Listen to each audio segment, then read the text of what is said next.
السلام عليك يا أبا عبد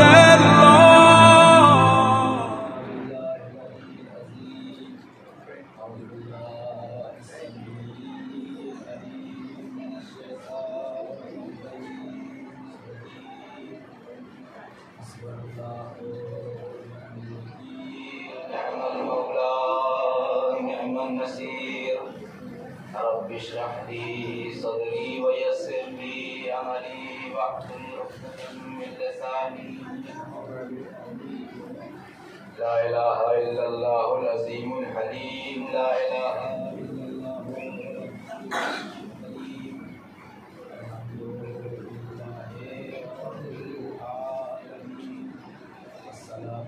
السلام على رسول النبي المكي المدني القرشي الهاشمي التحي التهامي على سيدنا ونبينا وشفيع ذنوبنا وطبيب نفوسنا ابي القاسم محمد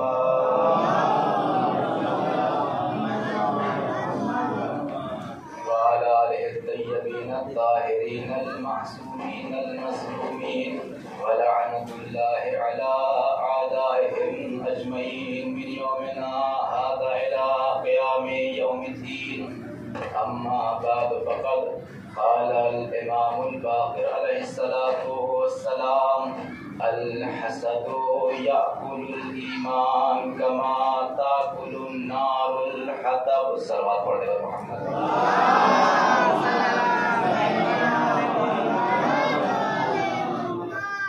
عزیزان محترم السلام علیکم. ایام اضحیٰ کا آغاز ہو چکا ہے اور آج ماہ محرم کی پہلی تاریخ ہے اور ایک سلسلہ مجلسوں کا، ایک سلسلہ اس وعدے کا جس کا ہم نے عہد کیا ہے اور جس وعدے کو ہمیں وفا کرنا ہے، اس وعدے کی وفائی کے لیے ہم فرش ادا کو ہم نے بچھایا بھی ہے اور فرش ادا پہ ہم تشریف لے آئے ہیں. علماء کرام بیٹھے ہوئے ان کے سامنے جسارت اور ان سے عرض معذرت اور اپنے بزرگوں سے عرض معذرت جو بھی ہو سکتا ہے آپ کی بارگاہ میں دو چار جملے جو ہے فضائل اہل بیت اور احکام اہل بیت عنوان سے عرض کرنی ہے. اس سے پہلے اگرچہ محرم میں سورہ فاتحہ پڑھنے اور پڑھانے کا قائل بالکل بھی نہیں ہوں، لیکن بہرحال بھی آج یہاں پہلی مجلس ہے.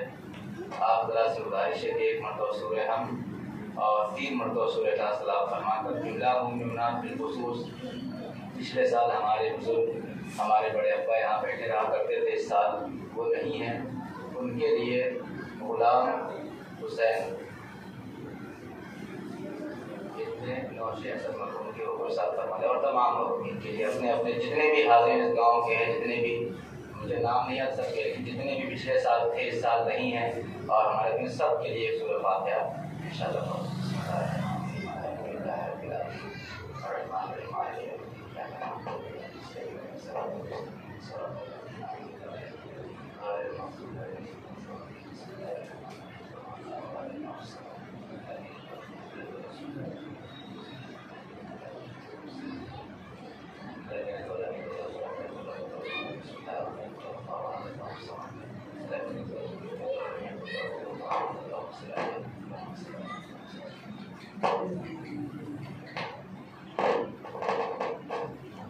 ایک سوال پڑھ دیجیے محمد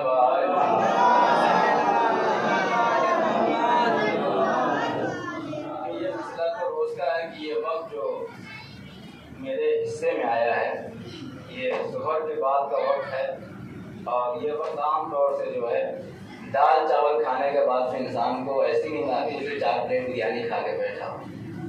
تو یہ ہماری اور آپ کی فطرت میں شامل ہے کہ ظہر کے بعد نماز پڑھنے کے بعد ایسے ہی نیند کا غلبہ ہونے لگتا ہے عام دنوں میں اور نہ جانے اس فرش عذاب پہ کہاں کی ہوا چلتی ہے.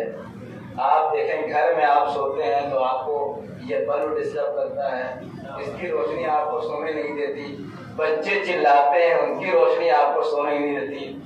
دور دراز کہیں हल्की सी आवाज आ रही, वो सोने नहीं देती। लेकिन कितना कमाल इस फर्श अदा पे है, माइक बज रहा है, सलवात हो रही है, नारे हो रहे हैं, लेकिन न जाने कहाँ की नींद है जो इस फर्श अदा पे आती। ये नींद नहीं है, ये सुकून है फर्श अदा के ऊपर जो हमें अता होता है। जब जब सुकून मिलता है अपने आप बदन को आराम मिलता है। सलवात पढ़े मोहम्मद वाले।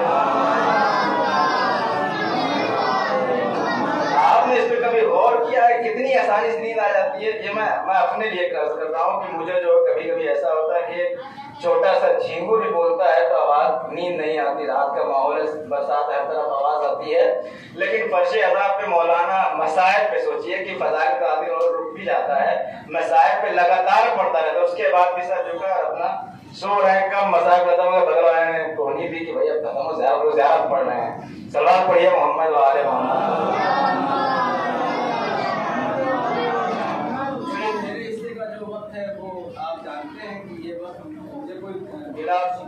जिसको नींद आए वो सो जाए, ये भी अल्लाह और अहले बैत अलैहिस्सलाम का करम है और उनके फर्श अदा की बरकत है कि यहाँ नींद और सुकून मिलता है। सुकून जब मिलता है तो इंसान को नींद आती है। अगर सुकून इंसान की जिंदगी में, रात में हम क्यों नहीं सो पाते कि हमें सुकून नहीं है? पैसे का टेंशन, औलाद का टेंशन, घर का, वालेकुम सलाम, घर की मुश्किलात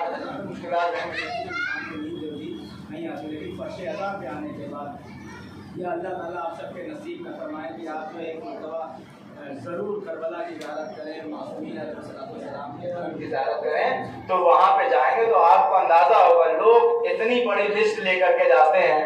देखा होगा मन्नत मुराद लेकर के, ये भी मांगना है, ये भी मांगना है, ये भी मांगना है, और जैसे ही हरम के अंदर पहुँचे, ज़री के सामने निगाहें पहुँची, सारी लिस्ट जायज़ तरीके से कुछ याद ही नहीं रहता कुछ मांगने आए। क्यों? क्योंकि वहाँ पहुँचने के बाद सारी मुश्किलात, सारी उलझनें खत्म हो जाती हैं। ये दरे फातिमा ज़हरा है, ये फर्श अदा बड़ी बाअज़मत चीज़ है। यहाँ के ऊपर आने के बाद हमारी सारी मुश्किलात हल हो जाती हैं। मैंने हज़रत इमाम मोहम्मद बाक़िर अलैहिस्सलाम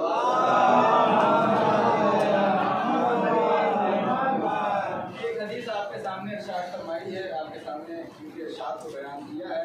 आप फरमाते हैं बिस्मिल्लाहिर्रहमानिर्रहीम, अल-हसदु याकुलुल ईमान कमा ताकुलुन नारुल हतब।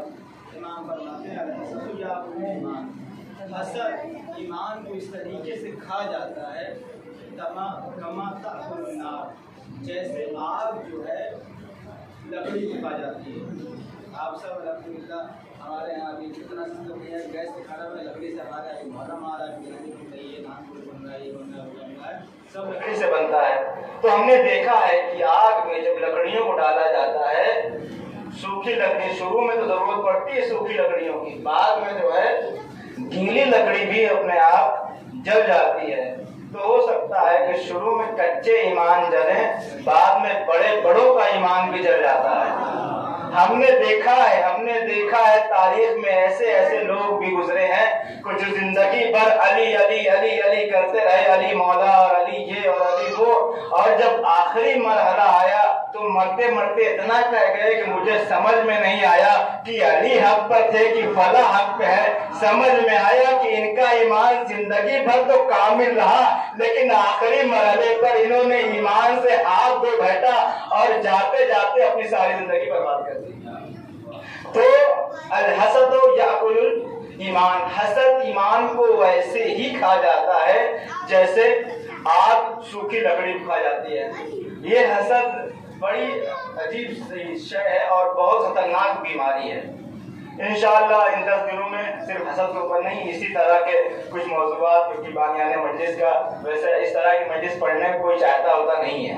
मैं बिल्कुल कोई भी खास करके जो मजलिस पढ़वाते वो तो बिल्कुल नहीं चाहते कि ऐसी मजलिस पढ़े जिसमें बाबा हो ही ना। तो कोशिश मैं करूंगा तो जान लो कभी बाबा कर ही दें, सलवात पढ़े और मोहम्मद वाले। तो जाकिर की अपनी भी ख्वाहिश होती है और सपोर्ट मिल जाए बानियाने मजलिस से तो मसला ही नहीं है। तो इंशाअल्लाह इसी तरह के उन्वानात के ज़ेरे बहस इंशाअल्लाह आपके सामने उन्वान के तहत बहस की जाएगी।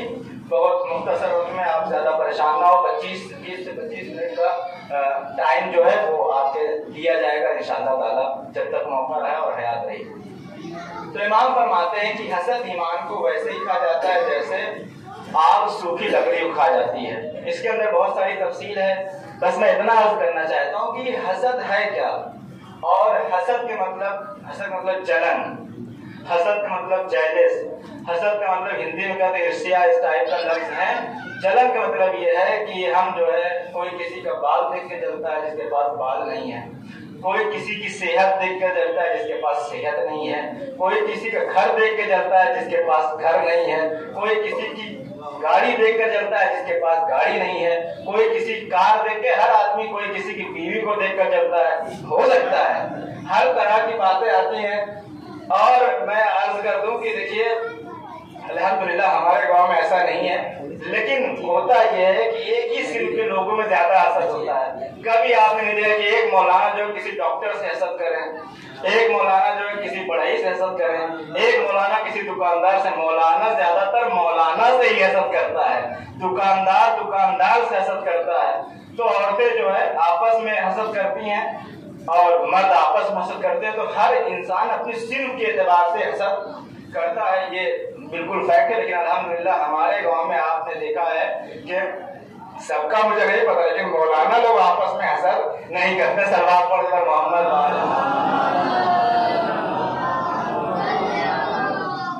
اور جہاں مولانا لوگ آپس میں حسد نہ کریں، عالم آپس میں حسد نہ کریں، تو اس کا مطلب ہے کہ اس گاؤں کے اندر جو ہے ابھی دین باقی ہے۔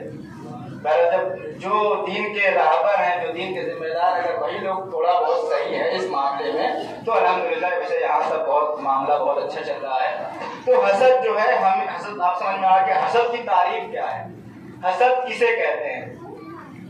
حسد اور ایک چیز ہوتی ہے غبطہ، یہ لاسٹ میں آپ کے سامنے میں بیان کروں گا۔ حسد کہتے ہیں کہ جیسے جلن کرنا، یہ تو آپ سمجھ میں، یہ حسد کا معنی ہے۔ تعریف حسد کسے کہتے ہیں؟ حسد کہتے ہیں کہ جیسے کسی کے پاس گھر ہو، تو اب مجھے حسد ہو گیا، نجمی بھائی بہت سال کے بعد ملاقات ان سے ہوئی دور دور کی، تو اب یہ سعودی سے آئے ہوئے ہیں غالباً، اگر سعید باہر سے کہیں سے آئے ہیں، تو اب ان سے ملاقات ہوئی۔ اب کل ہی پرسوں میں بھی یہاں آیا ہوں، تو اب زیادہ ملاقات نہیں، گئے ان کے گھر، دیکھا جو ہے باہر 4 ویلر کھڑی ہوئی ہے۔ اب حسد ہو گیا، میں نے کہا یہ تو میں اتنے دن سے مولانا بن گیا اور یہاں وہاں جا رہا ہوں، 2 چکا نہیں خرید پایا، اور ان کے پاس 4 ویلر ہے۔ برا مت مانیے گا، آپ میرے قریبی، اس لیے آپ کی مثال دی ہے۔ ویسے سبھی قریبی ہیں، سلوات پڑھتے ہوئے محمد یہاں تو ہر ایک آدمی قریبی ہو سکتا ہے۔ کچھ بچے ہیں جن کو میں نہیں جانتا، اور کچھ بچے مجھے نہیں جانتے، جتنے بزرگ ہیں سب مجھے جانتے ہیں، اور میں اپنے بزرگوں کو جانتا ہوں، بالکل حق بھی ہے جاننے کا۔ تو اب میں نے ان کے یہاں 4 ویلر دیکھی۔ اب حسد کی تعریف کیا ہے، جیسے ہی دیکھی تو اب ایک تو یہ کہ میں دعا کروں اللہ تعالیٰ جیسے ان کے پاس کار ہے ویسے مجھے بھی اللہ دے دے۔ یہ مولانا سنیدر صاحب، بہت اچھی آواز ہے ان کی، کیا نوا پڑھتے ہیں، میں نے دعا کی پروردگار جیسے ان کے پاس اچھی آواز ہے ویسے مجھے بھی کہ میں بھی نوا پڑھوں، ایک آدھ نوا اپنا لکھا ہو میں ہی پڑھ لوں۔ تو یہ انسان کی جو ہے خواہش ہوتی ہے، یہ حسد نہیں ہے۔ حسد کیا ہے کہ میں دعا کروں پروردگار اس کی آواز خراب ہو جائے اور اس کے جیسی آواز مجھے مل جائے، ان کی 4 ویلر چوری ہو جائے، خدا نخواستہ خراب ہو جائے، غائب ہو جائے، اور میرے پاس صرف آ جائے۔ حسد کا مطلب یہ ہے، امام فرماتے ہیں یا علماء فرماتے ہیں، حسد کرنے والا یہ دعا کرتا ہے کہ جو چیز اس کے پاس ہے، کسی کی اچھی صورت اللہ اس کی صورت بگاڑ دے، اس کے منہ کے اوپر دانے نکل آئے یا چہرہ کالا ہو جائے، بال جھڑ جائے، یہ ہو جائے، اور وہ ساری چیزیں اپنے لیے، یہ حسد کی علامت ہے۔ اور حسد ایک ایسی بیماری ہے، دیکھیے حسد، اب میں بالکل آرام سے آپ کے سامنے عرض کر دوں اور تاکہ آپ کے ذہنوں میں یہ بات پہنچ جائے۔ اب میں اپنے بارے میں کہہ دوں، اب میں جو ہے کسی سے حسد کر رہا ہوں، یہ ہے ان سے حسد کر رہا ہوں، یہ اپنے گھر پہ جیسے عام طور سے ہوتا ہے، ویسے ایک سلوات پڑھتے ہوئے محمد وآل محمد۔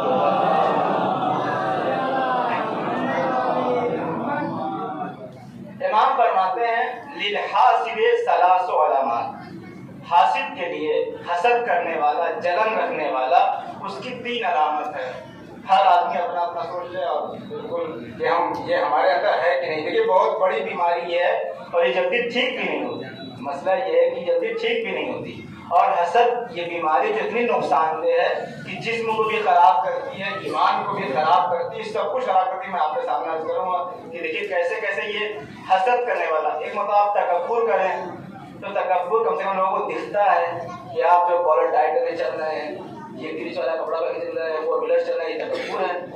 اچھی آواز ہے، اچھی مجلس پڑھ رہے ہیں، تکبر ہے، تو آپ دکھا رہے ہیں، آپ لالچ کر رہے ہیں، کم سے کم مال جمع ہو رہا ہے۔ لیکن حسد ایک ایسا مسئلہ ہے کچھ اس میں ملتا ہی نہیں۔ امام فرماتے ہیں للحاسد ثلاث علامات، حاسد کے لیے 3 علامت ہے۔ پہلی علامت کیا ہے؟ یغتاب اذا غاب، کہ جس سے وہ حسد کرتا ہے جب وہ نہیں ہوتا تو اس کی غیبت کرتا ہے۔ ابھی میں مثال دوں تو آپ کو سمجھ میں آئے گا۔ امام فرماتے ہیں کہ جو انسان حسد کرتے ہیں، دوسرے سے جلن کرتے ہیں، اور دیکھیے آپ محسوس کریں گے اس دنیا میں جو پہلا قتل ہوا ہے، پہلا مرڈر جو ہوا ہے، وہ کس بنیاد پہ ہوا ہے؟ حسد کی بنیاد پہ ہوا ہے۔ اور 2 سگے بھائیوں نے ایک دوسرے کو مرڈر کر دیا۔ حابیل علیہ السلام کو قابیل ملعون نے قتل کیا صرف اور صرف حسد کی بنیاد کے اوپر۔ یوسف کو علیہ السلام کو ان کے بھائیوں نے کنویں میں ڈالا صرف حسد کی بنیاد کے اوپر۔ کیا حسد تھا کہ ابا جو ہے سب سے ان سے زیادہ پیار کرتے ہیں اور ہم سے پیار نہیں کرتے ہیں، یہ آتے ہیں تو کھڑے ہو جاتے ہیں، ہم آتے ہیں تو جاؤ پانی لے آؤ، جاؤ کھانا لے آؤ، یہ کرو، اور دنیا بھر کا کام بتاتے ہیں۔ یوسف آتے ہیں تو کوئی کام نہیں، یا یہ ساری علامت ہے۔ امام فرماتے ہیں کہ جب وہ جو آپ ایک دوسرے سے حسد کرتے ہیں، جب وہ نہیں رہتا ہے، سامنے نہیں رہتا تو اس کی غیبت کرتے ہیں، اور جب وہ سامنے آ جاتا ہے یتملک اذا شہد، اور جب ملاقات کرتے تو اس کی چاپلوسی کرنا شروع کر دیتے ہیں، اور ویشمت بالمصیبہ، اور جب اس کے اوپر مصیبت آتی ہے تو ہمیں بڑی خوشی ہوتی ہے۔ اب میں مثال دوں، ہمارے محمد بھائی ابھی ایران سے آئے ہیں، جنہیں کی مثال لے لیجیے، ایک سلوات پڑھ دیجیے محمد بھائی۔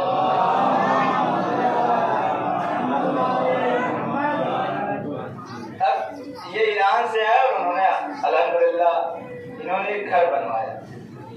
ایسے ہی مجلس میں اعلان کر دیا کہ مولانا ریحان صاحب میں نے ایک گھر دیا ہے۔ اب میرا جو ہے ان کے لیے حسد، دل میں جلن ہے۔ جو میں نے حدیث آپ کو سنا، اسی حدیث کے پیمانے میں اس میں واقعے کو اور اس مثال کو آپ کے سامنے عرض کر رہا ہوں کہ امام فرماتے ہیں کہ جو غیبت کرتا ہے اس کی 3 علامات ہیں۔ جب وہ جس سے حسد کرتا ہے، جب وہ نہیں رہتا اس کی غیبت کرتا ہے، اور جب وہ سامنے آتا ہے چاپلوسی کرتا ہے، اور جب اس کے اوپر کوئی مصیبت آتی ہے تو وہ خوش ہوتا ہے۔ اب یہ آئے، انہوں نے کہا کہ مولانا میں نے گھر لیا ہے، اور ظاہر سی بات ہے آپ نے دیکھا ہوگا کہ مولانا بھی کبھی اپنے بچوں کو پڑھا نہیں پاتے ہیں، اپنے بچوں کو پڑھانے دوسرے مولانا کو بلاتے ہیں۔ تو انہوں نے کہا کہ نیا گھر لیا، حدیث سے کیسا کرنا ہے، خود بھی پڑھ سکتے ہیں لیکن یہ انسان کی خدمت جو ہے دوسرے مولانا سے پڑھوا رہا ہے۔ تو انہوں نے کہا کہ آپ کو حدیث سے کیسا پڑھنا ہے، میں نے کہا ٹھیک ہے، محرم کے بعد بات طے ہو گئی۔ تو انہوں نے کہا کہ الحمدللہ اللہ کا شکر کہ ایک گھر میں نے شبلی میں خرید لیا یا آزاد گھر میں خرید لیا ہے۔ تو اب یہ جو جلن خور ہے، جو جلن کرنے والا، اس نے اب میں نے شروع کیا، میں تو روز دعا کرتا تھا ہر مجلس سے پہلے کہ اللہ جو آپ کو گھر نصیب فرمائے، ہر مجلس سے پہلے، اور سب سے زیادہ اس شبلی میں کوئی خوش ہے تو وہ میں خوش ہوں آپ کے گھر لینے کی وجہ سے۔ اب منہ کے اوپر یہ چاپلوسی، الحمدللہ کیا عالی شان مکان ہے، یہ وہ خوب ساری باتیں کی، اور پھر اس کے بعد یہ چلے گئے۔ جیسے ہی چلے گئے میں نے شروع کیا، مجھے معلوم ہے کہ کہاں سے حلال حرام کر کے یہ گھر انہوں نے لیا ہے۔ جب تک سامنے سے چاپلوسی کر رہے تھے، جیسے ہی گئے اب شروع کر دیا، مجھے پتا ہے کہاں سے لے لیا، اگر ایسے لینا ہوتا تو میں بھی 10 گھر اب تک لے چکا ہوتا۔ یہ ہر آدمی اپنے اندر محسوس کرے کہ ہم ایسا کرتے ہیں کہ نہیں کرتے ہیں۔ میں کسی کے اوپر کوئی یہ ایک ایسی بیماری کوئی کسی کو جان بھی نہیں سکتا، کیونکہ حسد کرنے والا اندر حسد کرتا ہے، آپ دکھا نہیں سکتے، دکھا دیں گے تو کھل جائے گا، وہ حسد نہیں رہے گا، وہ الزام یا دوسری چیز ہو جائے گی۔ تو حسد کرنے والا اندر ہی اندر، منہ پہ تو سلام دعا خوب ہے، اندر جو ہے دعا کرنا ہے۔ اتفاق سے خدا نہ خواستہ پہلے سامنے سے تو خوب تعریف کی کہ مجھ سے زیادہ آپ کی کوئی دعا نہیں کرنے والا تھا، مجھ سے زیادہ کوئی خوشی نہیں کسی کو۔ جب چلے گئے تب اس کے بعد میں نے کھولنا شروع کیا، حلال حرام کر دیا، یہاں سے اپنے بھائی کا غصب کر لیا اور انہیں کر لیا، صرف مثال ہے، ان کا کر لیا ان کا کر لیا۔ اور اس کے بعد خدا نہ خواستہ گھر کے اوپر کوئی मुसीबत आ जाए, घर गिर जाए या कोई केस वगैरह हो जाए, तब देखिए अब मेरा कमाल। तब मैंने करना शुरू किया, देखा अगर ये हलाल का होता तो कभी ना ऐसा होता, हराम का था इसीलिए ऐसा हो गया। उसके ऊपर मुसीबत आई, खुशी यहाँ के ऊपर। ये गीबत करने वाले की अलामत है। इमाम फरमाते हैं कि 3 अलामत है। जब वो सामने आता है तो उसकी चापलूसी करने लगता है, जब वो गायब हो जाता है तो उसकी गीबत करने लगता है, और कभी उसके ऊपर मुसीबत आती है तो उसकी जो है खुशी हो जाती है। अजीज़ान मोहतरम, और ये गीबत एक ऐसी बीमारी है, इमाम अली इब्न अबी तालिब अलैहिस्सलाम ने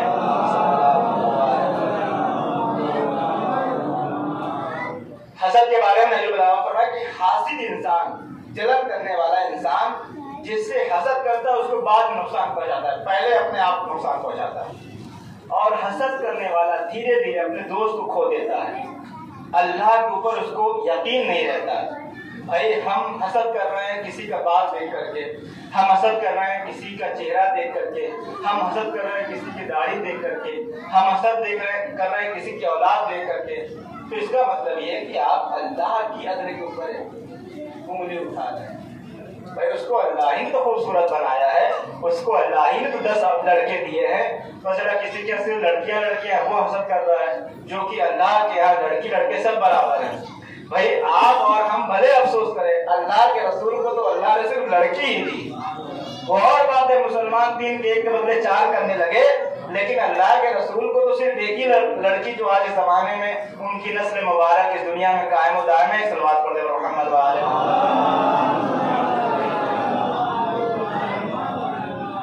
तो हसद करने वाला अल्लाह की अदर के ऊपर, कि आप जब अपनी सूरत देखते हैं तो अगर आपको तकलीफ होती है, इसका मतलब ये है कि आप अल्लाह की अदल के ऊपर सवाल उठा रहे हैं कि अल्लाह ताला मुझे क्यों नहीं खूबसूरत बनाया, मुझे क्यों नहीं पैसा दिया, मुझे क्यों नहीं ऐसा किया, मुझे क्यों नहीं वैसा किया। और हासिद इंसान नहजुल बलागा में है कि इमाम फरमाते हैं कि वो उसकी मिसाल ऐसे है कि जैसे एक घोड़े के ऊपर 2 आदमी बैठे हुए हैं, चलाने वाला जो है पीछे वाले से जो बैठा उसे हसद कर रहा है और वो उसको मारना चाहता है, तो उसने खंजर को अपने सीने में मारा ताकि पीछे वाले को मार सके।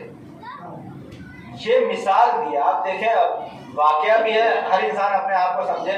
अब कोई मुझसे हसद कर रहा है अपने घर में बैठ कर, या मैं किसी से हसद कर रहा हूँ अपने घर में बैठ कर, जिससे हसद किया जा रहा है उसके फरिश्तों को भी खबर नहीं कि मौलाना साहब मुझसे हसद करते हैं। भाई सामने तो एकदम सलाम दो, मुस्कुरा के मिलते हैं, और घर जाके जो है खूब उल्टी सीधी बातें कर रहे हैं। तो हसद करने जिससे किया है उसके ऊपर कोई असर नहीं पड़ रहा है। और हसद इंसान को इस मरहले पर ले जाता है। एक दास्तान मैं आपके सामने अर्ज करना चाहता हूँ कि एक आदमी था, उसने जो है बहुत जाकर के दुआ की, इबादत करने लगा, पहाड़ के ऊपर इबादत करने लगा। 4-5 साल लगातार रोमानियत जिसे कहते हैं, पहाड़ दूर चलते गए, न बीवी न बच्चे न घर न दरवाजा, अपना एक जगह बैठ करके और अपना पूरा ध्यान जो है अल्लाह ताला की तरफ लगा दिया। 1 साल तक इबादत करते रहे, 4-5 साल तक। तो अल्लाह ताला या भगवान उससे खुश हो गए। एक फरिश्ता नाज़िल हुआ। उस फरिश्ते ने आकर के कहा कि अल्लाह ताला आपसे बहुत राज़ी हो गए हैं और बहुत खुश है, अब आपको ज़रूरत नहीं है यहाँ के ऊपर, जाइए अपना बस्ती में आराम करिए। और अल्लाह ताला ने आपको एक ऑफर दिया है, वरदान दिया है, वो ये है कि जो भी अल्लाह ताला से आप मांगेंगे आपको मिलेगा। जो भी आप घर जाइए और कमाने धमाने की ज़रूरत नहीं है। अपना कहानी सुना हमें बचपन में, रुमाल बिछाइए, दीपिए कुर्ती और रुमाल बिछाइए, और जो मांगे फट से आते। बिरयानी मांगा बिरयानी, गाड़ी मांगा गाड़ी। बहरहाल वो खुश हुआ, अल्लाह ताला भी खुश, भगवान भी खुश, आगे जाइए आप, जरूरत नहीं है यहाँ। वो खुशी खुशी उतरा नीचे। आप देखिए हसद करने वालों का अंजाम क्या होता है। अब वो उतर गए, पहाड़ से आ गए बस्ती में और रहने लगे। घर पहुंचे, घर दरवाजा सब मोहल्ले वाले लूट लिया था। ये भी आए मोहल्ले वाले, कब्जा बहुत जल्दी होता है, कब्जा कर लिया। 4 साल गाँव से बाहर थे, इधर से किसी ने मेड़ी काट ली, किसी ने दीवार यहाँ से जोड़कर विचार 2 हाथों में दीवार मार दी, किसी ने छत मार दिया, किसी ने बाचा निकाल दिया, जो हमारे यहाँ चलता है। तो अब पूरा घर जो इसी निकल गया। आस पड़ोस वाले लोगों ने एक कोठरी छोड़ दी, कमरा जिसे रूम कहा जाता है। अब वो पहुंचे, देख रहे हैं कि ना जमीन है ना घर है, कोई बात नहीं, तो वरदान मिला, तुरंत जो रुमाल बिछाया और दुआ की परवरदिगार तूने ये कहा है या भगवान मुझे एक बेहतरीन आलीशान मकान दे दे। फट से जो एक घर तैयार, भाई अल्लाह है देने वाला है, दे सकता है। जमीन मकान तैयार होकर गए अंदर, किचन पूरा खाली। मेरे अल्लाह एक बेहतरीन किचन सारी ज़रूरात के साथ पेश कर दे, सारी ज़रूरी साथ बिरयानी पकी पकाई सारा एहतमाम। अब उसके बाद बाहर निकला, अल्लाह ताला मेरे पास खेत नहीं है, एक बहुत 4-5 बीघे का खेत दे दे जिसमें अपना गेहूँ चावल तिल्ली जौ सब हो। ट्यूबवेल दे दे, ट्यूबवेल भी हो गया, कुआं भी हो गया, सब कुछ। लेकिन अब वो शाम को जब बाहर निकला तो देख रहा है कि 2 मकान और बने हुए हैं, इनके जैसा 2 मकान और बना हुआ है। और इनके पास 4 बीघा खेत है तो बगल वाले के पास 8 बीघा खेत हो गया है। इनके दरवाजे पे एक कुआं है, बगल वाले दरवाजे के ऊपर 2 कुआं है। इन्होंने एक ट्रैक्टर मांगा था, बगल वाले के पास 2 ट्रैक्टर। पहुंचे उनके दरवाजे पे, ये कहाँ से आपके पास आ गया? ये हमारी फितरत में शामिल है, हमें अपने घर में क्या पक्का है नहीं है, पड़ोसी क्या हो रहा है ये बहुत फिक्र रहती है, उनका लड़का क्या कर रहा है। अच्छा, बच्चों के साथ भी जुल्म होता है, आपने देखा ही होगा कि अपनी लड़की के बारे में नहीं, तुम्हारा लड़का पास हुआ कि नहीं, तुम्हारा लड़का क्या कर रहा है, सऊदी में कहाँ काम कर रहा है, वॉचमैनी कर रहा है, क्या कर रहा है, ये सब जरूरत नहीं पूछने की। लेकिन ये फितरत में हमारी शामिल है। वो पहुंच गए पूछने के लिए। अच्छा, इतने इबादत गुजार कि अल्लाह ताला ने उनको जो है ये उनकी जबान में असर रखा था कि दुआएं कबूल जो मांगे मिल जाता था। पहुंचे कि ये आपके पास कहाँ से, एकदम वही डिजाइन जो हमारे घर की है वैसे ही आपका घर, वही ट्रैक्टर आइसर वाला तुम्हारे पास भी है, हमारे पास भी है। कंपनी का नाम मुझे नहीं पता, ऐसे ही सुना है मैंने, हो सकता है सही है, सही है। और बहरहाल जो चीजें थी, कुआं या इनके यहाँ और तुम्हारे यहाँ भी बेहतरीन बड़ा कुआं, क्योंकि यहाँ तो नहीं लेकिन अभी भी एमपी वगैरह में कुएं से ये खेत वगैरह में पानी दिया जाता है। तो उन्होंने कहा मुझे नहीं पता कि कहाँ से ये अल्लाह ताला ने दे दिया है बस। तो अब ये बड़ा परेशान, ये क्या हो गया, मेरे पास एक घर, उनके पास 2 घर। अच्छा, एक चीज और बहुत जरूरी है कि आप सब महसूस करिएगा। अब मैं इनके बगल में रहता हूँ, तो अब मेरा घर पक्का बन गया है और प्लास्टर हो गया, लेकिन कलर नहीं हुआ है। इनका घर पक्का भी है, प्लास्टर भी है, बेहतरीन कलर भी है। और इनके घर से 20 मतलब यहाँ से 4 किलोमीटर दूर बेहतरीन आलीशान व्हाइट हाउस बना हुआ है। लेकिन मुझे उससे जलन नहीं होगी जो व्हाइट हाउस से, इनके जो बेचारा न जाने कहाँ से कैसे किस तरीके से उन्होंने पेंट करवा दिया, उससे तकलीफ हो रही है। हमेशा हसरत जो है पड़ोसियों से होता था। आप देखें पूरे गांव में एक से एक बंगले बने हुए हैं, लेकिन हमसे किसी से मतलब नहीं, हमारे पड़ोसी के पास कैसे आ गया। अब वो बड़ा परेशान आकर के बैठा हुआ सोच रहा था मसले पे कि अल्लाह ताला मेरे पास एक घर, उनके पास 2 घर, मेरे पास एक ट्रैक्टर, उनके पास 2 ट्रैक्टर, मेरे पास एक बैल, एक जोड़ी, उनके पास 2, उनके पास ये वो। तो फरिश्ता सामने आया, उसने कहा देखिए जब अल्लाह ताला ने जो ऑफर किया था कि आप जो दुआ मांगे कबूल हो जाएगी, तो अल्लाह ताला ने एक शर्त भी लगाई थी। शर्त ये थी कि जो आप मांगेंगे वो आपको 1 मिलेगा, आपके पड़ोसी को 2 मिलेगा। जो आप मांगेंगे वो आपको 1 मिलेगा, आपके पड़ोसी को 2 मिलेगा। आपने एक घर मांगा, आपके पड़ोसी को 2 घर मिल गया। आपने एक ट्रैक्टर मांगा, आपके पड़ोसी को 2 ट्रैक्टर मिल गए। आपने एक कुआं मांगा, आपके पड़ोसी को 2 कुआं मिल गया। आपने एक बीवी मांगी थी, उनको 2 बीवी मिल गई। बहुत तवज्जो, जो आप मांगते जाइए, शर्त यह है कि आपको 1 मिलेगा, उनको 2 मिलेगा। अच्छा, हमें क्या जरूरत है, किसी को 10 मिले, हमारी जरूरत पूरी, लेकिन हम क्या है, अब उसको लगा कि ये कौन सी बात हुई, अल्लाह ताला को एतराज करी, ये कौन सी बात हुई। 4 साल पहाड़ पे जाकर के मैं गुजार के आया हूँ, दिन रात बिना नान गोश्त खाए, न जाने कितनी जेलों की मजलिस छूट गई, कितना मजलिस महफिल छूट गई, कितनी शादी, उनके फलाना की लड़की की शादी हो गई, फलाना की बेटी की शादी हो गई, उनकी एक भी दावत नहीं हुई। 4 साल इतनी मेहनत की, तब जाके अल्लाह ताला ने ज़बान में ऐसा दिया कि जो दुआ मांगो कबूल हो जाती है। और वो तो अपना हर शादी ब्याह, हर मजलिस, जेलों में यहाँ वहाँ जाते रहे। और आज इतनी तपस्या करने के बाद, इतनी इबादत करने के बाद ज़बान में असर आया तो मुझे 1 मिल रहा है, उसको बिना कुछ किए 2 मिल रहा है। अल्लाह यही इम्तिहान लेता है। अल्लाह ये कहता है कि तुम्हें जरूरत नहीं, तुम्हें पड़ोसी के पास है, तुम्हारी जरूरत पूरी हो रही है कि नहीं पूरी हो रही है। अज़ीज़ान मुतरम, हसद की आग भड़कने लगी। इस मकाम को उसने कहा ठीक है बेटा, जैसे डबल तुम्हें मिला, मैं भी एक ऐसा कोई काम करूंगा कि तुम्हारे यहाँ डबल के सारे तुम्हारा मजा निकल जाएगा। अब जो है उसने कहा ठीक है, बीवी मेरे पास है, उनके पास डबल। अब वो रात भर सोचता रहा कि क्या किया जाए कि इसका नुकसान हो जाए। ये हासिद की अलामत, हसद करने वालों की, जलन करने वालों की अलामत है। अब वो रात भर सोचता रहा। सुबह में उसने ये डिसीजन लिया, सुबह में उसने ये मशवरा और ये उसने अहद किया कि ठीक है, अब सुबह अपना लतीफा पोती किया, रुमाल बिछाया और दुआ कर दिए, परवरदिगार मेरी एक आंख फोड़ दे। अब इनकी एक आंख फूटी, उसके बेचारे की दोनों आंख फूट गया। अब इनसे ज्यादा कोई खुश नहीं है। आप देखिए अपनी एक आंख फोड़ करके इंसान कितना खुश होता है। ये हसद की अलामत है। सलवात पढ़े मोहम्मद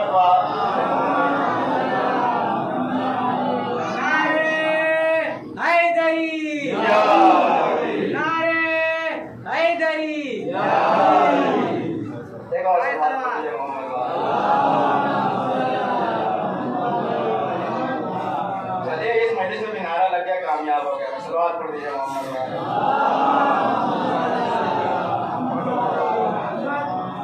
बहरहाल इस तरह के हसद के मामले में और इसका इलाज का इलाज ये है कि हम अल्लाह ताला को जो वक्त मेरा तमाम हो रहा है, हम ये सोचें कि परवरदिगार किसी को क्या दे उससे हमसे मतलब नहीं है। हम और हसद की जैसी एक चीज और होती है जिसे बोलते हैं गिफ्ता। वो हर इमाम फरमाते हैं कि मोमिन जो है वो गिफ्ता करता है और काफिर जो है हसद करता है। हसद क्या है? ये कोई बुरी चीज नहीं है कि इनके पास अगर गाड़ी है तो हमारे पास हो जाए, ये बहुत अच्छी चीज है। लेकिन ये दुआ करना कि इनकी वाली गाड़ी खराब हो जाए और खाली हमारी वाली चलती रही, ये गलत है। इमाम फरमाते हैं कि जब महशर होगा तो महशर में मेरे चचा अब्बास के मकाम को देख के लोग गिफ्ता करेंगे, यानी शोहदा जितने भी हैं सब वो गिफ्ता करेंगे, परवरदिगार ये जो मकाम अब्बास को मिला है वो मकाम मुझे मिल जाए।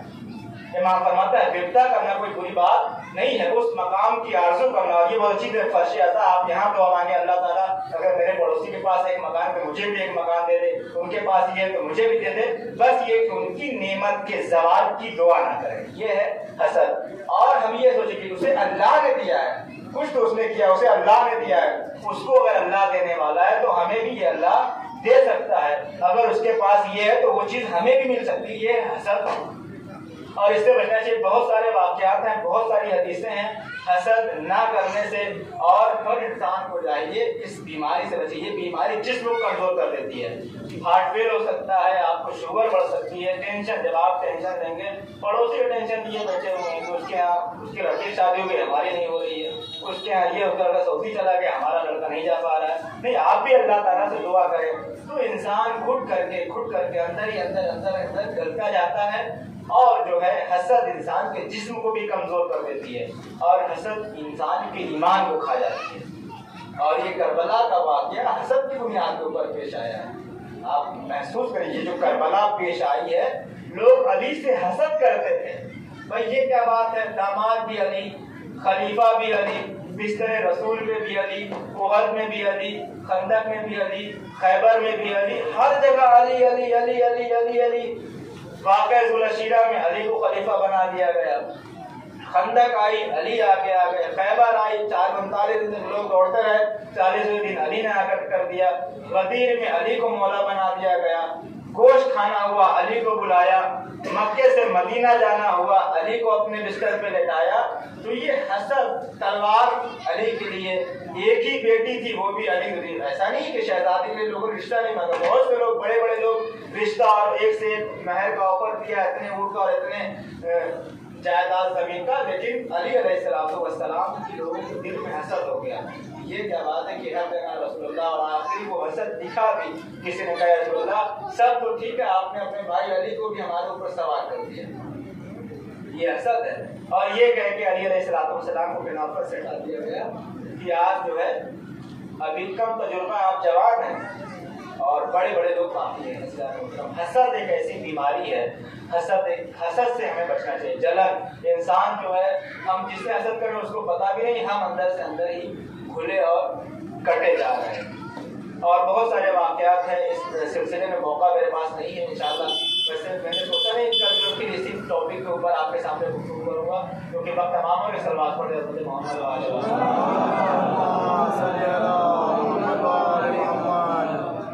تقریباً جو ہے 22 منٹ غالباً ہو چکے ہیں، تو 8-7 منٹ میں مسائل آپ کے سامنے پڑھ دوں. اور کربلا میں جب امام حسین علیہ السلام نے پوچھا کہ تم مجھے کیوں قتل کر رہے ہو، بغضاً لأبی، تمہارے باپ کے بغض میں، حسد میں، جلن میں.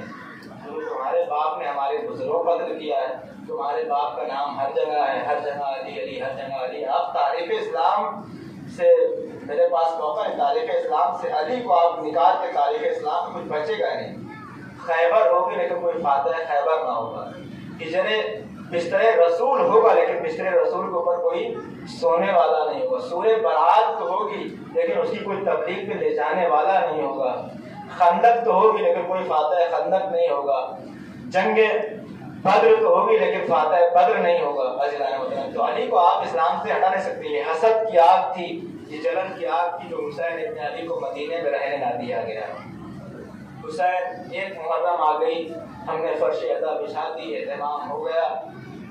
آپ نے کبھی سوچا ہے کہ یہ مجلس عزا اتنی مجلس کیوں، اتنے عزاداری کیوں، ہر سال وہی مسائل، وہی فضائل کیوں، کیا ضرورت ہے؟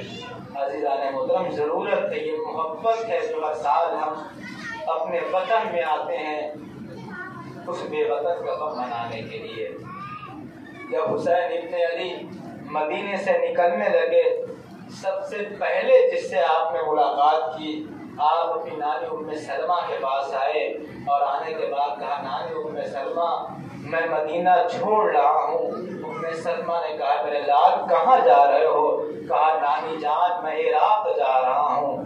امام نے فرمایا کہ میں عراق جا رہا ہوں. ام سلمہ کا طلب ہے، میرے لال کہیں بھی جاؤ پر عراق نہ جاؤ، کیونکہ بچپن میں نے تمہارے نانا سے سنا تھا جب تم بہت چھوٹے تھے، ایک دن ایسا موقع آیا کہ رسول اسلام نے مجھ سے کہا، اے ام سلمہ میں اپنے حجرے میں آرام کرنے کے لیے جا رہا ہوں، دیکھو کسی کو بھی حجرے کے اندر آنے مت دینا. ام سلمہ بیان کرتی ہیں، میں دروازے پہ بیٹھ گئی اور میں پہرا دینے لگی. ایک مرتبہ رسول کا چھوٹا بیٹا ٹہلتا ہوا ادھر سے قریب آیا. ایک مرتبہ چاہتا تھا کہ اس حجرے میں داخل ہو جائے جہاں کے اوپر رسول آرام فرما رہے تھے، کیونکہ رسول اللہ نے مجھ سے کہا تھا، اے ام سلمہ کسی کو اندر آنے مت نہ دینا، میری طبیعت ناساز ہے. ایک مرتبہ ام سلمہ نے حسین کو پکڑ لیا، اے میرے لال اندر نہ جاؤ، تمہارے نانا آرام فرما رہے ہیں، انہوں نے منع کیا ہے، کسی کو اندر نہیں آنا ہے.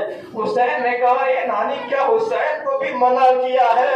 ایک مرتبہ ام سلمہ نے کہا، میرے لال تمہارے نانا نے کہا ہے کسی کو بھی اندر آنے مت دینا.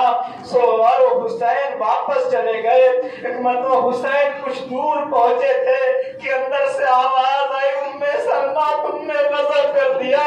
ارے میں نے حسین کو تھوڑی نہ منع کیا تھا، میرے حسین کو لے آؤ. ام سلمہ حسین کے پاس آئی، آغوش میں اٹھا لیا، اے میرے لال چلو تمہارے نانا تمہیں بلا رہے ہیں. امام حسین نے کہا، اے نانی ام سلمہ ابھی تو آپ نے کہا تھا نا کہ نانا نے کہا ہے کہ کسی کو آنے کی اجازت نہیں ہے. اب حسین کیا کرے گا جا کر کے؟ ایک مرتبہ ام سلمہ نے حسین کو آغوش لگا دیا، میرے لال مجھے نہیں معلوم تھا وہ اور لوگ ہیں جن کو تمہارے نانا نے منع کیا تھا اور اب تمہارے نانا تمہیں بلا رہے ہیں. ام سلمہ نے حسین کو آغوش میں لیا، لا کر کے سینہ رسالت پہ لٹا دیا. ام سلمہ کہتی ہے کہ میں دروازے کے باہر آ کر کے بیٹھ گئی. ایک مرتبہ حجرے کے اندر سے رونے کی آواز آئی. ام سلمہ نے کہا، یا رسول اللہ سب خیریت تو ہے، اجازت ہے کہ میں بھی اندر آ جاؤں. اب ام سلمہ اندر پہنچی، کیا دیکھا؟ حسین سینہ رسالت پہ آرام فرما رہے ہیں اور رسول زاروں قطار رو رہے ہیں. آواز دیے، رسول اللہ یہ رونے کا سبب کیا ہے؟ یا رسول اللہ آپ رو کیوں رہے ہیں؟ رسول نے فرمایا، یہ ام سلمہ ابھی جبریل نازل ہوئے تھے اور فرمایا، اے رسول خدا آپ اس بچے کو بہت چاہتے ہو نا، یہ بچہ کربلا میں 3 دن کا بھوکا اور پیاسا مارا جائے گا، اور مجھے یہ خاک دی ہے کربلا کی خاک کو ام سلمہ کے حوالے کیا، اور حوالے کرنے کے بعد کا ام سلمہ جب یہ خاک خون میں بدل جائے تو سمجھ لینا میرا لال مارا گیا۔ ایسا بار ام سلمہ نے کہا اے حسین کہیں چلے جاؤ لیکن عراق نہ جاؤ، میں نے تمہارے نانا سے سنا ہے کہ تمہیں عراق میں شہید کیا جائے گا۔ امام حسین نے 2 انگلیوں کا اشارہ کیا، کہا نانی ام سلمہ ان 2 انگلیوں کے بیچ میں دیکھو۔ ام سلمہ نے بڑا بھیانک منظر دیکھا، عجیب و غریب منظر دیکھا، عواتم لالی تو بڑا عجیب منظر ہے۔ حسین نے وہاں سے خاک اٹھائی اور اٹھانے کے بعد ام سلمہ کے حوالے کر دی، کہا نانی جان یہ خاک اسی خاک کے بغل میں، اسی مٹی کے بغل میں رکھ دیجئے جہاں کے اوپر نانا والی مٹی رکھی ہے، اور کہا کہ اے نانی جب یہ مٹی خون میں بدل جائے تو سمجھ لینا آپ کا حسین مارا گیا۔ راوی کہتا ام سلمہ کا دستور یہ ہوا، حسین تو مدینے سے چلے گئے، ام سلمہ روز صبح اٹھتی تھی، پہلے اس شیشی کو دیکھتی تھی، جب تک شیشی میں مٹی رہتی تو شکر کرتی تھی اللہ تیرا شکر ہے میرا حسین زندہ ہے۔ ایک دن ایسا آیا، عصر کا وقت تھا، ام سلمہ میں خواب تھی، خواب میں عجیب منظر دیکھا، رسول اسلام آئے ہوئے ہیں، سر کے بال بکھرے ہوئے ہیں، رخسار کے اوپر گرد و غبار لگی ہوئی ہے، آواز ہے ام سلمہ تم آرام سے سو رہی ہو، کربلا میں میری بستی اجڑ گئی، اے ام سلمہ میرا حسین مارا گیا، اے ام سلمہ میرا کمائی لٹ گئی، اے ام سلمہ میری فاطمہ تھی، میری فاطمہ کا بیٹا مارا گیا، اس کی گود اجڑ گئی۔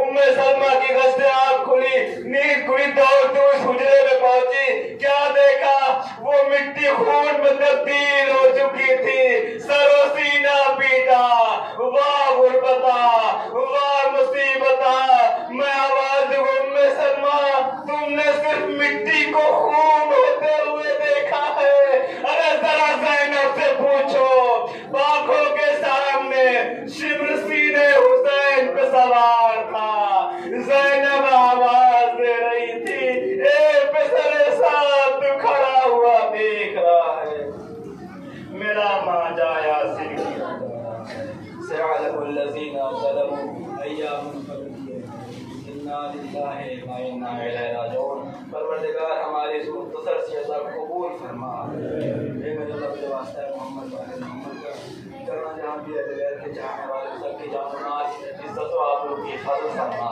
اے میرے اللہ کے واسطے محمد کا ہماری اس عظیم عبادت قبول فرما، اور ہماری اس عظیم عبادت سے شہدادی دو عالم اور امام تمام علیہ السلام کو عطیہ فرما۔ ربنا تقبل منا انک انت السمیع العلیم۔